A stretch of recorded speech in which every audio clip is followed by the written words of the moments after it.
যদি তুমি আমার টাকা না দিতে পারো তাহলে তোমার বাড়ি ঘর সব দখল নিয়ে নিব, কথাটা মনে রেখো। আরে আপনি এই বৃদ্ধ লোকটাকে এইভাবে বকছেন কেন? আপনার কি মাথায় সমস্যা? না, আমার মাথায় কোনো সমস্যা নেই। তুমি কে? আমি যেই হই না কেন, আপনি এই বৃদ্ধ লোকটাকে এইভাবে বকছেন কেন? আমি এই বৃদ্ধ লোকটার কাছে 1 লক্ষ টাকা পাই। 1 মাস ধরে বলছে দিবে, এখনো দিচ্ছে না। তুমি কি তার টাকা দিবে? ঠিক আছে চাচা, আমি 1 সপ্তাহ ভিতরে আপনার 1 লক্ষ টাকা দিয়ে দিব। আপনি ওই বৃদ্ধ লোকের কিচ্ছু করবেন না, ঠিক আছে? তোমাকে আমি 1 সপ্তাহ সময় দিলাম, এর ভিতরে টাকা না দিতে পারলে এর বাড়ি দখল নিব, কথাটা মনে রাখ। আমি যে বললাম 1 সপ্তাহের ভিতরে 1 লক্ষ টাকা দিব, কিন্তু আমি এখন এত টাকা কোথায় পাবো?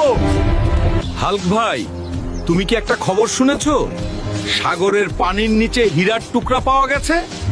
যে সেই হীরার টুকরাটা আনতে পারবে, পুলিশ তাকে 1 লক্ষ টাকা পুরস্কার দিবে। ঠিক আছে, আমি চললাম। স্যার, আমি আপনাদের এই হীরার টুকরাটা সাগরের নিচে থেকে এনে দিব। আপনি আমাকে 1 লক্ষ টাকা পুরস্কার দিবেন। ঠিক আছে হাল্ক, আমি তোমাকে কাজটা দিলাম, কিন্তু সাবধানে তোমাকে কাজটা করতে হবে।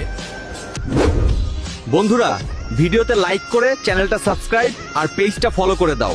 খুব শীঘ্রই পার্ট 2 আসতেছে।